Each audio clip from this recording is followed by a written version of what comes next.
네, 안녕하세요. 김명신의 교육문제 해결소 진행을 맡은 김명신입니다. 이제 며칠 후 4월 10일이면 22대 국회의원 선거가 시작됩니다.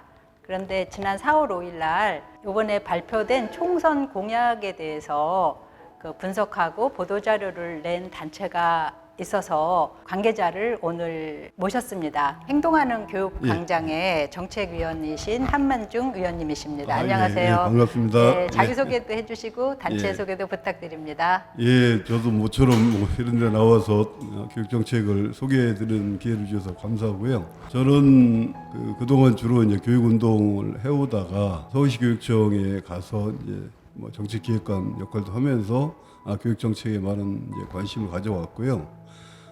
저희가 행동하는 교육광장이라고 해서 실제 우리나라 국민들의 가장 중요한 관심사이면서 쉽지 않은 과제이기 때문에 주요 정치 정당이나 이런 쪽들이 오히려 이제 관리 대상으로 생각하고 있는 어떤 이제 교육 운동을 하시는 분들, 또 이제 교육 전문가들, 또 교육 행정을 경험하신 분들이 좀 힘을 합쳐서 좀 제대로 짚어보고 교육 정책과 제도를 논의하는 일종의 광장을 만들어 보자 해서 행동하는 교육 광장을 출범을 했고요.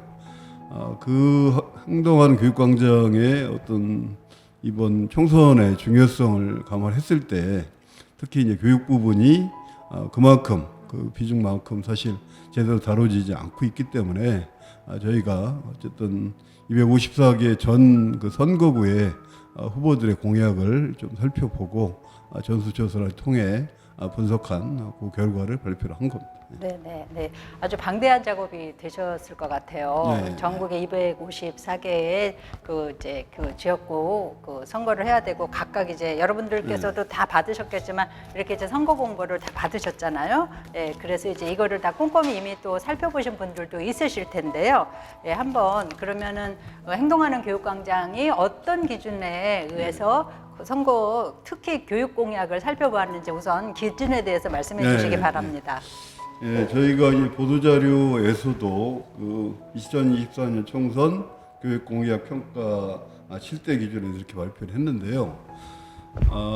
지금 한국 사회를 복합 위기 사회라고 하는 거는 여야 할 것 없이 그리고 대부분 국민들이 다 인정을 하실 겁니다. 그러니까 특히 이제 저출생 문제, 인구 소멸, 나라가 없어진다고 하는 상황, 이거와 또 연관되어 있는 결국 이제 지역 소멸 문제, 또 이것은 또 사실 교육 문제에 커다란 영향을 당장 미치고 있는 그런 상황이고요. 최근에 이제 도요해지 같은 경우에도 이런 폐교하는 학교들이 이제 속출을 하고 있는 상황이죠.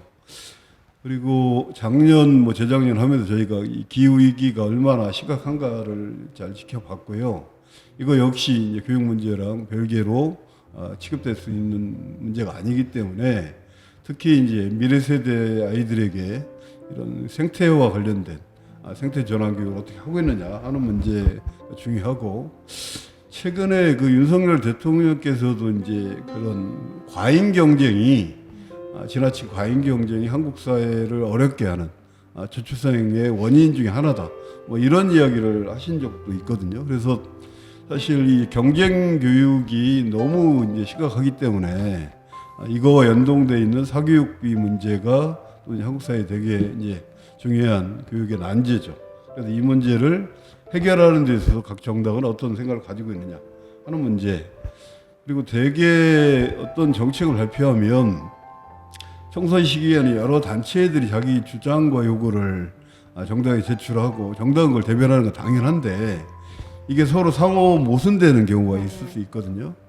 그래서 특히 이제 작년에 서희초 사건 이후에 각 정당들이 교육 관련 사법을 통과시키고 이렇게 된 건데, 이러다 보니까 또 과연 그게 학생과 학부모 입장에서는 또 학교 공동체 차원에서는 제대로 된 공약인가 이런 것도 한번 점검을 해볼 필요가 있겠다 이런 생각을 했었고, 작년에 사실 세수가 부족이 되면서 교육 부분에도 거의 10조 가까이 어쨌든 교부금이 삭감이 됐거든요.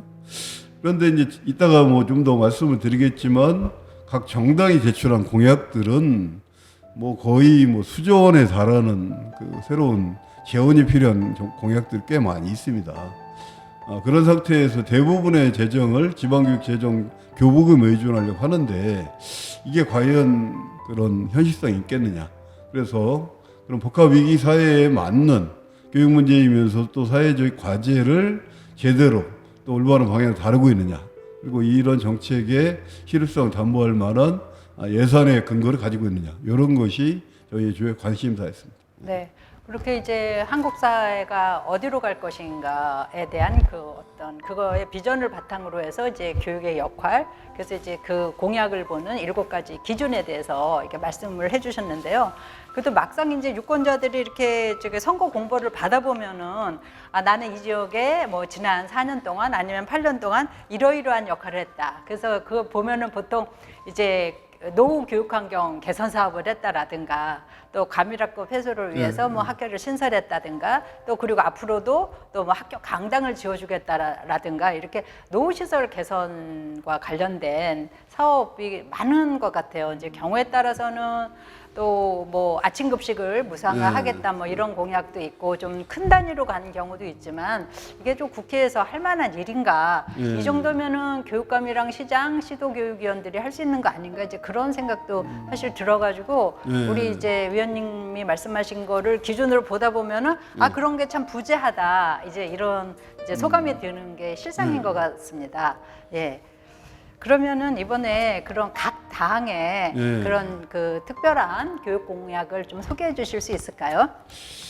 예, 그 지금 아까 이제 사회자가 말씀하신 게 상당히 이제 중요한 이제 포인트라고 볼 수 있는데, 이게 대통령 선거하고 총선은 좀 성격이 다른 면이 있죠. 그러니까 어떻게 보면 이제 대통령 선거는 그 한 나라의 교육 정책 전반에 청사진이라든지 뭐 어떤 주요 정책을 어떤 입장을 이야기하고 방안을 제시하는 건데, 총선은 사실 이제 다수당이 된 정당이 그런 정책을 입법화하고 예산과 어떤 법령을 통해서 조직을 이제 담보해주고 뭐 이런 게 이제 중요한 포인트가 있고, 그 점에 대해서 이제 각 당이 얼마나 관심을 갖고 제대로 정책을 입안하고 국민들에게 내놨느냐 하는 게 이제 하나가 있고요.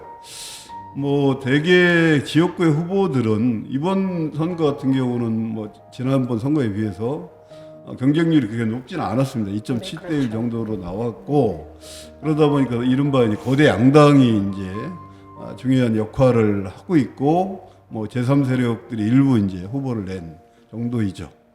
그러니까 이제 그런 차원에서 중앙당이 공약을 바라보는 그런 부분들을 이제 중앙선관위원회 10대 과제 중에 교육 부분에 대한 공약을 어느 정도의 비중을 두고 다뤘느냐 하는 것이 이제 하나 저희가 살펴본 판단 기준이었고요. 그렇다 하더라도 사실 또 개별 선거구의 후보들은 그 중앙당의 공약을 가지고 선거를 하는 게 아니거든요. 아까 이제 말씀하셨던 지역의 뭐 예컨대 뭐 동작구 같은 경우에도 여기에 뭐 이제 나오는 후보가 이 지역의 관내에 뭐 고등학교 문제라든지 노시설 문제를 다룰 수 있다고 봅니다. 문제는 그런 공약들이 이제 어떻게 보면 서로가 자기 지역에 이른바 명문고 유치라든지 뭐 하다못해 뭐 국제학교, 뭐 자사고, 특목고, 또 교육특구 뭐 이런 것들을 상당수의 후보들이 공약을 내놨거든요. 이제 그게 유권자들에게 호구력이 있다고 생각을 해서 그런 것 같은데, 이게 전체 차원에서 봤을 때 과연 그러면 모든 지역이 다 특구가 되는 거예요. 그리고 모든 학교들을 거의 지역 명문고로 만들면 대다수의 일반고는 어떻게 될 거냐. 이런 문제들이 있는 거죠. 그래서 어쨌든 그런 그 중앙당의 공약과 지역의 후보들이 내놓은 공약이 상호 모순되는 게 있느냐. 또 그런 점에서 어쨌든 이후에 이런 공약들이 특히 이제 당선된 후보가 그것을 실현하려고 여러 가지 이제 뭐 입법 활동을 하지 않겠습니까? 그러다 보면 해당 교육청이라든지 교육부와의 입장을 어떻게 가질 거냐. 이런 여러 가지 문제들이 생기기 때문에 유권자들에게 정확하게 그걸 알려야 되는데 대개는 뭐 당장 표가 되는 그런 공약들을 내놓지 않았냐 이렇게 생각이 되고요. 정당별로 간단하게 좀 살펴보면 이른바 이제 거대 양당이라고 하는 더불어민주당과 국민의힘이 중앙선관위원회에서 제출한 공약에 보면 대개 저출생과 관련된 공약을 제출한 거거든요. 그러다 보니까 보육과 관련된 공약 그리고 아동수당 등 아동과 관련된 이렇게 취급이 됐고 그 각 정당의 분리 자체도 보육점 교육 이렇게 되다 보니까 대개 이제 교육 문제의 어떤 뭐 중요성을 상대적으로 부각하기에 이제 어려운 지점이 있는 거죠. 근데 물론 이제 반면에 생각을 해보면 아까 이제 말씀드린 것처럼 저출생 문제, 인구 소멸 문제, 지역 소멸 문제가 최대 과제이기 때문에 이거와 교육의 연관성을 가지고서 뭐 그것을 다룬 것 자체가 문제가 될 것 같지는 않고요. 특히나 이제 최근에 유보 통합이 지금 추진되고 있지 않습니까? 그러다 보니까 교육과 보육을 기존에는 교육부가 다루고 보건복지부가 다뤘는데 이제는 교육부가 다룬다 이렇게 되는 거예요. 그래서 사실은 이 문제는 학계에서도 좀 정리할 필요가 있다. 그래서 어쨌든 이제 그런 이제 그 뭐 보육의 문제를 교육에서 어느 관점 볼 거냐 하는 문제가 정리돼야 되지만 뭐 상대적으로 예컨대 이제 뭐 조국혁신당이라든지 그다음에 개혁신당이라든지 이런 쪽은 10대 과제 중에 5대 과제, 뭐 6대 과제 이런 식으로 거의 한 장을 교육 문제를 명확하게 교육 개혁 과제라고 이렇게 다뤘거든요. 이제 그런 거에 비하면 국민의힘이라든지 더불어민주당이 상대적으로 교육 부분을 이런 보육 정책의 일환으로, 사회 정책의 일환으로 다루지 않았냐 이렇게 생각이 되고 그런데 이제 그런 뭐 비판이나 이게 제기가 된 걸 의식해서 그런지 나중에 그 각 당이 만든 정책 자료집은 상당히 많은 내용들을 다루고 있습니다. 그래서 거기에는 뭐 학교 폭력 문제라든지 뭐 청소년 인권 문제라든지 뭐 더불어민주당 차원에서 다룰 수 있는 뭐 어떤 국립대 국립대 뭐 서울대 뭐 10개 만들기요? 문제라든지 이런 것들을 이제 총망라를 했어요. 그리고 이제 특히 20대 유권자들의 관심을 끌 수 있는 대학생 유권자들에게 관련해서는 그 뭐 기숙사 문제라든지 아침밥 문제라든지 이런 것들을 다뤘고 민주당 공약에 특기할 만한 것은 비진학 그 청소년들에 관련된 수당. 그러니까 이들이 이제 어쨌든 대학에 진학했을 때는 되게 뭐 대학 나중에 민주당이 대학 무상교육까지 이제 제기를 했거든요. 그거에 비하면 비진학 청소년들은 어떤 일정한 사회적 권리로서의 교육비에 대한 어떤 지원을 받는 이 문제들을 제시한 것이 특별할 만하다 이렇게 생각이 되고요.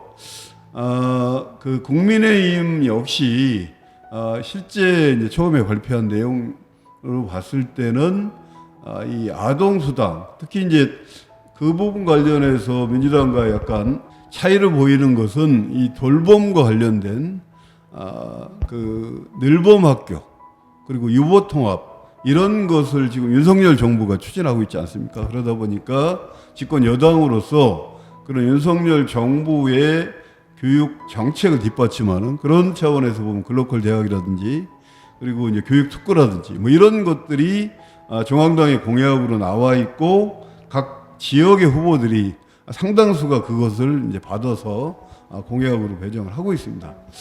근데 이제 제가 상대적으로 뭐 또 이제 뭐 어떻게 보면 보수해도 당이라고 하는 비판을 받고 있음에도 불구하고 그 자립 청소년 이제 시설에 있다가 사회 진출할 아이들에 대한 뭐 그리고 학교 밖 청소년 뭐 이런 부분들에 관련된 정책도 다루고 있고 생태위기와 관련된 각 세대별 교육을 시켜야 된다.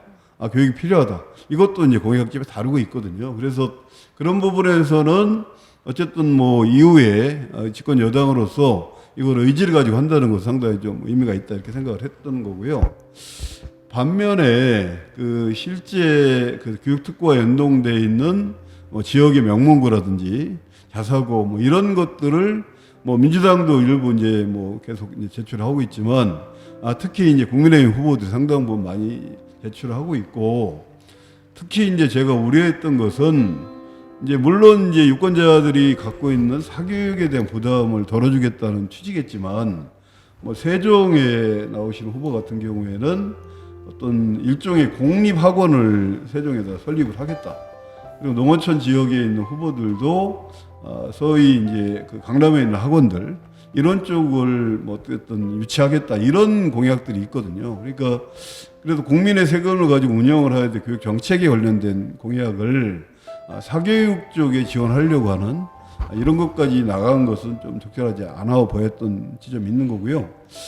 나머지 정당들 역시 뭐 나름대로 의미를 갖고 있기 때문에 뭐 간단하게 소개를 해드리는 게 좋을 것 같은데 아까 조국 혁신당 같은 경우에도 한 장을 전체적으로 썰어서 다뤘고 교육의 계층 사다리를 복원해서 교육 격차와 어떤 사회적 기본권을 강화하는 그런 차원의 공약을 내세운 것은 고무적인 측면이 있는 거고요. 개혁신당은 어떤 이준석 대표와 양양자 대표가 이제 합당하는 과정에서 과학교육의 중요성을 강조를 했고 그러다 보니까 수학교육, 과학교육과 관련된 이 지점을 상당히 좀 비중을 둬서 제출했던 것이 좀 의미가 있는 것 같고요. 녹색당과 정의당이 이제 선거 국면에서 어쨌든 선거연합당으로 만들어졌죠. 그러다 보니까 정의당이 기존에도 이제 교육 부분에 대해서 어쨌든 구조적인 시각이라든지 또 여러 가지 어떤 뭐 대학 체제 문제와 특히 이제 최근에 그 자사고, 특목고 이런 것들이 이렇게 다시 이제 윤석열 정부에 들어와서 다시 회귀하고 있는 차원에서 이번 공약에서 그나마 그 부분에 대해서 자사고 일반고 문제를 비중 있게 다룬 유일한 정당이 사실은 이제 녹색 정의당입니다. 그런 측면들을 좀 높이 살만하다고 보이고요. 녹색당이 결합을 한 형태이기 때문에 생태이기와 관련돼서 교육이 해야 될 여러 가지 과제들도 풍부히 다룬 그런 정당 공약으로 볼 수 있겠습니다. 네, 지금 이제 각 당의 그 선거 공약을 좀 소개를 해주셨습니다. 자세하게 말씀해 주셨는데요.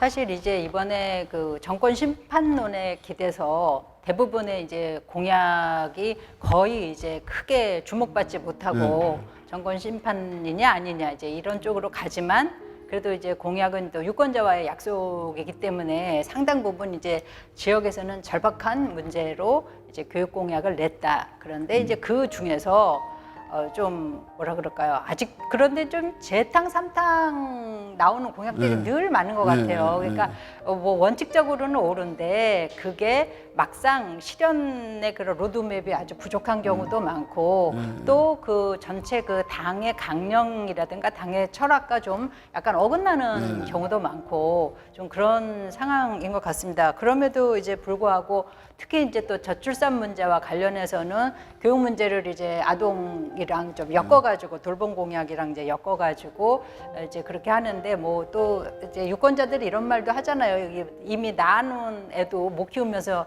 무슨 애를 더 낳으라고 하느냐라 그럴 정도로 또 이게 저출생 관련 공약은 또 유권자의 눈에 또 약간 미흡한 경우도 상당히 좀 많은 것 같습니다. 그러면 지금 이제 다양한 공약을 소개해 주셨는데 그 공약은 다 어디 가면 좀 자세히 볼 수 있나요? 저희가 그래도 이제 뭐 어쨌든 선거가 민주주의 꽃이고 이게 결국 그 유권자에게 약속을 한다는 것은 공당으로서 거기에 맞는 근거와 어떤 유권자의 요구를 이제 분석하고 답을 하는 거잖아요. 이제 그것을 알리고 하는 것이 이제 어떻게 보면 중앙선거관리위원회의 역할인 것 같습니다. 그래서 중앙선거관리위원회 홈페이지에 들어가시면 정책 공약 마당이라는 이제 공간이 있거든요. 뭐 최근에 이제 제가 홈페이지 자주 들어가 보면 그래도 가장 어쨌든 국민들이 많이 찾으시는 공간으로 돼 있는데 거기 보면은 이제 중앙선거관리위원회 제출한 각 당의 10대 공약을 제출하게 돼 있거든요. 그래서 아까 제가 말씀드렸던 각 당들이 중앙당 차원에서 제출한 공약의 비중이 얼마나 교육을 많이 다루고 있느냐 하는 점을 살펴보는 부분은 중앙당의 공약을 살펴보시고 그 정책 공약 마당 안에 후보자 공약 칸이 있습니다. 거기 보면 지금 이제 254개 선거구를 하나가 늘었죠. 그래서 이제 각 시도별로 선거구가 뭐 있게 돼 있고, 그래서 어떤 저희가 이제 그 어쨌든 이 작업을 한 뭐 6번 정도가 각 지역을 나누어서 그 부분들을 전수조사를 한 겁니다. 그래서 거기서 보면 아까 말씀드린 것처럼 이게 이제 옛날에는 교육 해가지고 명확하게 이제 명칭을 써서 했지만 상당수는 이제 중앙당 공약을 나도 하겠다 이렇게 이제 소개를 한다거나 그 다음에 아동 보육 이런 부분하고 교육을 후보자 역시 정확하게 경계짓기가 어려운 거예요. 그러다 보니까 그 부분이 이제 공약으로 이제 자기는 공약으로 다뤘는지 이게 그러지 않는지가 이제 뭐 이런 여러 가지 공보나 이런 걸 보면 좀 이제 유권자들 판단을 하셔야 될 것 같은데 어쨌든 유권자들 입장에서는 그 자기 아이들 뭐 요새는 또 이제 조선부모에서 이제 할머니 할아버지까지도 예컨대 이제 돌봄 수당을 받게 한다든지 또 지역에 제가 좀 특이하게 봤던 거는 경북 지역 같은 경우에는 아동 수당 외에 지역 아동 수당이라는 개념을 만들어서 플러스 50만 원을 더 지급해라. 그래야 지역 소비를 막겠다. 이런 뭐 특이할 만한 공약들이 있거든요. 그래서 조금 그런 부분들을 관심을 가지시고 보시고 또 이후에 이런 공약들에 대해서 교육학계라든지 뭐 사회학회에서도 이게 과연 이제 이후에 어떻게 국회에서 입법 과정에서 이제 반영이 되는지 또 반영이 안 된다면 어떤 문제가 있는지 이런 것들을 살펴보는 것은 나름대로 의미 있는 그런 일이라고 생각이 듭니다. 네, 지금 이제 한만중 정책위원께서 이제 특별한 공약 한두 가지 또 소개해 주셨는데요. 저도 이제 이 공약을 그래도 관심을 가지고 좀 분석을 하다 보니까 상당히 재밌는 공약 하나를 봤어요. 그 공약은 저는 이제 주로 인천 쪽을 하긴 했는데 이제 거기 저기 민주당 이재명 당대표도 있으시고 또 그다음에 이제 그 원희룡 후보도 있으시기는 합니다. 그래서 이제 그런 쪽도 보고 또 이제 경기도를 봤는데요. 그 농촌 소멸 문제하고 관련해서 경기 여주 양평도 이제 상당히 그런 어려움을 겪는 더군다나 이제 그 또 이렇게 교통이 편리하다 보니까 그러니까 웬만하면 또 생활권이 서울이 되는 경우가 많은 것 같아요. 근데 농어촌 소멸 문제와 관련해서 한 후보는 농산촌 유학센터를 공약으로 내세웠습니다. 그러니까 도시에서도 이제 그런 수요가 있어서 서울교육청도 이제 비슷한 사업을 하고 있는데요. 그런데 이제 상대당 후보는 기숙형 명문학교 공약을 내세웠어요. 그래서 사실 이제 유권자들께서는 이게 옳은가 저게 옳은가 이렇게 좀 판단하실 수 있을 것 같은데요. 이럴 때 유권자는 어떻게 판단해야 할까요? 그 자체는 뭐 유권자가 갖고 있는 나름대로 판단 기준들을 뭐 저희는 존중할 수밖에 없는데 행동하는 교육광장이 제기한 공약의 한 기준에 교육의 공공성에 이제 부합되는 공약이냐 그렇지 않느냐를 제기한 측면이 있거든요. 그래서 실제 농산어촌 유학 그리고 지역 소멸을 이게 공적으로 농산어촌 유학도 사실은 유학센터 같은 이런 어떤 이제 사기업 업체가 이제 하는 것도 있는데 이렇게 했을 경우에는 일부 아이들에게만 그 혜택이 가지게 될 수밖에 없는 거 아니겠습니까? 그래서 그런 교육의 공공성의 기준 그리고 그 공약이 물론 이제 그 아이 자녀의 어떤 성적 또 가정 배경에 따라서 부모님이나 또 유권자의 판단이 다를 수 있는 거겠지만 우리 아이뿐만 아니라 그 지역의 다수의 아이들에게 어떤 효과를 가져올 건가를 한 번쯤은 생각을 해보시고 유권자가 좀 판단을 하시는 게 필요하지 않을까 이렇게 생각합니다. 네. 이제 각 당에서 선거 공보를 만들 때 이제 많은 노력을 합니다만은 아직까지 그 총선에서 이제 지지할 정당을 정하지 못한 부동층이 한 20% 정도 된다고 하더라고요. 이제 그런 분들은 아침에 이제 투표하러 나가면서 누굴 찍을까, 뭔 얘기를 했나, 그럴 때 이제 공약을 많이 살펴본다는 이야기들을 합니다. 그래서 이제 공약이 우리 유권자들이 지지 후보를 결정하실 때, 특히 교육과 관련 지지 후보를 결정하실 때, 아까 초입에서 말씀하신 7개의 기준에 제일 부합하는 공약을 내세운 후보 이런 쪽을 좀 선택하시면 아주 좋지 않겠나 이런 생각이 듭니다. 그러면 이제 그 선거가 끝나고 나면은 이제 22대 국회가 이제 만들어질 텐데요. 공약과 관련해서 이번 작업과 또 연관해서 함께 행동하는 교육광장이 앞으로 해야 할 역할 이런 거에 대해서 좀 말씀해 주시기 바랍니다. 제가 그 주목하고 있는 거는 교육 재정과 관련된 게 상당히 좀 논란이 될 여지가 많고요. 아까 말씀드린 것처럼 수많은 지금 국민의힘에서 제출한 공약 중에 매 학기마다 50만 원씩 전 학생에게 지급하겠다 이런 공약도 있거든요. 한 가지요. 그 공약에 넣지 않고 네. 각 이제 중간중간에 선거 과정에서 이제 뭐 그냥 기자회견을 통해서 아주 또 그거보다 더 공약보다 더 센 공약이 나오던데 그거는 어떤 효력이 있나요? 그 부분은 선거 전략상 한 건데 사실은 공당으로서는 그렇게 적절한 해결이라고 보이질 않습니다. 이제 그렇게 할 거면 차라리 처음부터 주요한 정책을 부각을 시켰어야 되는데 특히 이제 그 더불어민주당도 마지막 단계에 가서 대학 교육의 무상화를 이야기를 했거든요. 그 부분도 그렇고 이제 여기 국민의힘 같은 경우도 만 5세 무상교육 이거는 사실 이제 학제와도 연관되어 있는 되게 중요한 문제인데 그리고 아까 말씀드렸던 점프업 이렇게 해서 모든 학생들에게 50만 원을 그러니까 1년에 100만 원씩을 주겠다는 거예요. 그러면 일종의 학생 기본수당 개념인데 네. 이러면 이제 당이 왔다 갔다 할 정도로 서로 혼재되는 측면들이 있는 거죠. 그래서 어쨌든 이제 저희가 이 작업을 하는 이유가 결국은 빌공짜 공약이 되지 않게 공당으로서의 나름대로 어떤 권위와 그 기준에 맞게 일정한 역할을 해달라고 하는 거고요.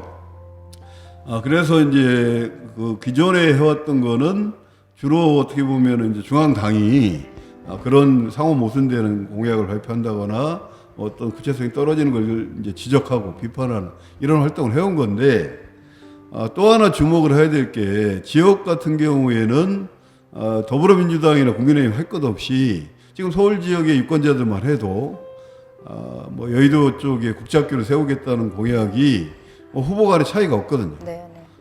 그런 형태들이 이렇게 되면 또 이제 그걸 강조하기 위해서 무슨 교육관을 만나서 약속을 받았다. 이런 거를 공보에 포함시키는 후보들도 꽤 있기 때문에. 용산, 인천 연수구 그렇죠. 이런 이제 데가 이게 지역 특히 같은 그런 것 경우도 같습니다. 무슨 경남의 박정훈 교육관을 만나서 이런 약속을 받았다. 이렇게까지 이제 그거 진위여부를 떠나서 이제 물론 이제 유권자에게 신뢰감을 주기 위한 거지만 이 얘기는 뭐냐면 입법 활동을 하는 거하고 행정을 통해서 그걸 정책으로 하는 것도 다른 차원이거든요. 그렇죠. 네. 그것도 이제 교육감의 권한에 해당되는 것을 입법이 어디까지 이제 관여할 수 있느냐 하는 문제들이 있는 건데 그래서 우선은 이제 22대 국회로 본다면 이렇게 해서 이제 중앙당에서 여러 가지 형태 정책 자료집이나 개별 공약이나 중앙선거에 제출한 공약이나 이렇게 될 거고 이제 지역 단위에서는 지역 공약이 있는데 이제 당선자들이 생기지 않겠습니까? 물론 이제 낙선하신 분들도 그걸 지키려고 노력을 하겠지만 대개 저희가 앞으로 작업할 거는 당선된 분들이 한 공약을 다시 추려서 특히 이제 교육특구와 이런 그 특목고 자사고 이런 걸 유치하겠다는 공약들을 얼마나 내놨는지 당선한 분들이 그럼 그 지역에 예컨대 서울, 경기, 경남, 대구 이런 경우에 그런 학교 설립이나 유치 정책이 어떤 영향을 미칠 것인지 이런 것들에 대한 것을 분석하고 어쨌든 상호 모순되는 정책은 비판하면서 정책 자료집을 만들고 또 이러다 보니까 아까 저희가 상대적으로 이 중요한 시기에 그 갖춰야 될 공약으로서 빠진 입법 과제들도 꽤 있거든요. 그러다 보니까 그 부분에 대해서는 행동하는 교육광장 차원에서 주요한 아동인권법이라든지 특히 이제 작년 서희초 문제와 관련해서 교육 관련 사법이 통과됐지만 우리나라 교육기본법에 교원의 권리와 의무, 그 보호자인 학부모의 권리와 의무, 학생의 권리와 의무 이게 정리가 안 돼 있어요. 이게 이제 이후에도 계속 문제가 될 겁니다. 그래서 그런 미비된 입법 과제를 모은 정책 자료집을 다시 당선자 공약 분석, 뭐 또 이제 중앙당 공약 분석, 그리고 이후에 22대 국회가 한국 사회 복합 위기 문제를 해결할 때 필요한 공약들을 정리하고 해서 정책 자료집을 만들고 특히 이제 이후에 국회 교육위원회에서 활동하신 분들과 여러 간담회나 또 어떤 뭐 면담들 이런 걸 통해서 저희의 취지를 전달하고 이제 22대 국회가 생산적인 교육 입법 활동이 될 수 있도록 그렇게 지원하고 비판해 나갈 겁니다. 참고로 아까 이제 정책위원 말씀 중에 이제 공약이 빌공약이 안 되도록 네. 다 이제 서로 간에 노력을 해야 되는 건데 이제 유권자들도 관심을 가지고 이제 하고 그런데 이제 21대 총선의 경우 이제 국힘당 이제과 민주당이 어떤 공약을 내셨고 지난 4년 동안에 어떻게 했는지 혹시 짧게 소개해 주실 수 있을까요? 그게 사실은 제가 주목하고 있는 부분과 관련해서는 이제 고교 체제 문제와 대학 입시에 관련된 것을 지난번 공약 때는 상당수 내놨죠. 특히 이제 고교 학점제라든지. 근데 이번에는 그 부분과 관련해서 윤석열 정부 들어와서 다시 이게 이제 회귀를 해버린 거 아닙니까? 그런데 민주당이 거기에 대한 입장을 거의 제출 안 하고 있고요. 대학 체제와 관련해서도 사실 그 나름대로 어떤 철학과 원리를 가지고 제기를 해야 되는데 지금은 이제 국민의힘 같은 경우는 글로컬 대학으로 제기를 하고 있고 민주당 같은 경우는 이제 국공립 서울대 10개 만들기 대학을 내놨는데 이거와 연관되어 있는 대학 입시 정책이 그래도 21대 공약에는 나름대로 방향을 제시를 했습니다. 근데 이번에는 이제 빠진 거죠.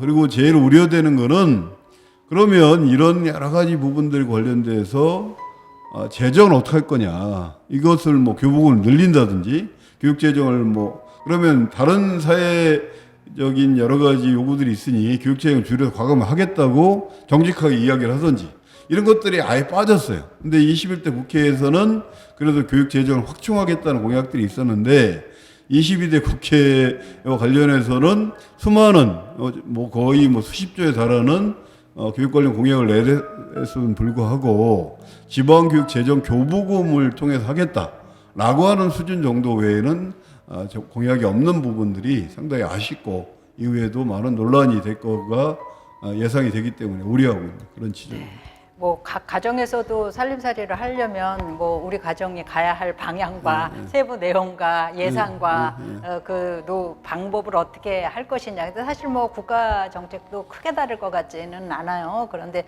지금 이제 말씀 듣고 보니까 뭐 민주당은 지난번에 21대 이제 국교위를 만들고 또 저기 이제 국힘 이제 전신에서는 이제 러닝메이트제를 만들다 이제 이런 얘기를 했는데 결국은 된 것도 있고 안 된 것도 있고 됐지만 또 실제적인 역할을 못하는 것도 있고 그런데 공약 자체도 지금 서로 연계성이라든가 이런 게 굉장히 부족한 부분이 많아서 앞으로 이제 22대 국회에서는 역할이 많이 늘어나실 것 같아요. 실제 제가 아쉬웠던 거는 물론 이 다른 분야들도 다 그 분야에 계신 분들이 아쉬워할 것 같은데 이게 뭐 정책 선거를 지향하는 거는 뭐 모든 공당들이 뭐 부정을 하지는 않거든요. 근데 언론에서도 기후 위기 문제 정도가 MBC 100분 토론에서 한번 다뤄진 것 같고요. 뭐 교육 방송이 있지 않습니까? EBS가 그러면 적어도 주요 정당의 정책 담당자나 교육 공약 담당자들이 나와서 토론하는 정도의 기획은 있었어야 된다고 생각이 됩니다.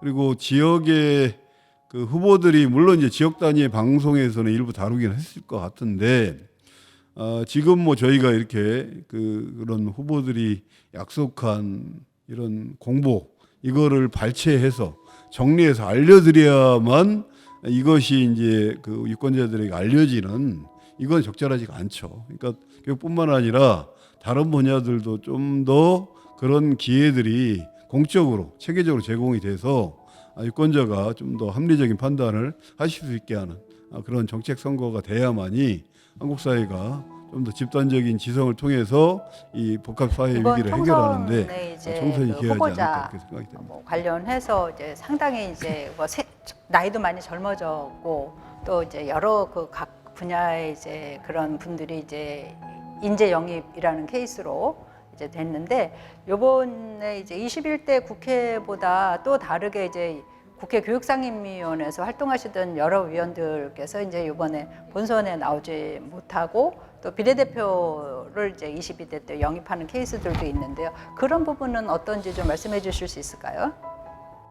그동안 뭐 나름대로 활동을 해오신 분들하고 뭐 새로 되신 분들을 비교하는 거는 뭐 제가 적절하지는 않은 것 같고, 이제 이번 이제 후보군으로 보면 이제 작년 서희초 문제와 연관해서 더불어민주당, 물론 나중에 이제 뭐 위성정당이라고 하는 더불어민주연합의 후보로 초등 여교사 출신 분이 이제 어쨌든 뭐 당선권에 가깝게 돼 있죠. 그리고 교총 회장을 하셨던 분도 부산의 지역구에 나갔던 것 같고요.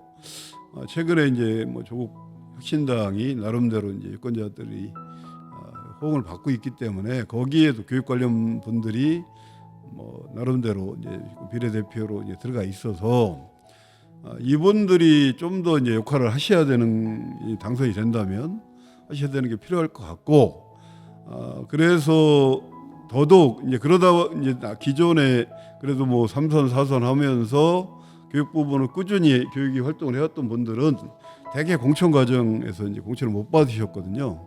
그래서 그런 부분들이 우려가 되는데, 오히려 이제 그런 것을 저희 같은 뭐 행동하는 교육광장이라든지 뭐 사교육 걱정 없는 세상이라든지 뭐 여러 가지 이제 교육 단체들이 있잖아요. 대학 무상화, 뭐 국민운동 본부도 있고, 또 뭐 교총이든 뭐 정교조든 교원 단체들도 여러 가지 정책 제안을 하고, 또 새로운 이제 교육 구성원 되시는 분들과 긴밀하게 해서 어떻게 보면은 좀 더 이렇게 저희가 생각하는 기준이 모두 완벽하지는 않지만 최대한 한국 사회 문제가 교육 문제를 아는 것도 있고, 교육을 잘 풀어서 한국 사회 문제를 해결하는 데 도움이 되는 것도 분명히 있거든요. 이런 절대절명의 시기에 그 부분에서 그 4년 동안에 이것이 또 입법 활동이라고 하는 것은 입법으로 끝나는 게 아니라 정책으로, 교육 환경으로, 또 학교 현장에 직접 영향을 미치기 때문에 서로 지혜를 모아서 그걸 채워나가는 부분들과 관련돼서 어떻게 보면 국회의원이 되신 분들뿐만 아니라 교육학계, 교육시민단체, 또 유권자들이 함께 힘을 합쳐야 되지 않을까 이렇게 생각하고 있습니다. 네. 뭐 아무튼 교육의 중요성은 뭐 모두 다 알고 계시겠고, 또 이제 한국 사회가 발전해 나갈 원동력이고 저출생 문제를 해결하는 또 가장 큰 요인이기도 하고, 그러니까 22대 국회와 함께 또 행동하는 교육광장이 많은 역할을 해서 우리 학생, 학부모, 교사분들이 좀 더 행복한 교육 환경에서 일할 수 있도록 앞으로도 많은 역할 부탁드립니다. 네, 오늘 긴 시간 나와주셔서 감사합니다. 좋은 시간 마련해 주셔서 감사합니다. 네, 이상으로 김명신의 교육문제 해결소 22대 총선과 22대 국회 과제, 또 총선 공약 분석 다루어 보았습니다. 여러분들 좋은 선택하시고 좋은 나라 만드는데 다 함께 힘써 주시기 바랍니다. 감사합니다.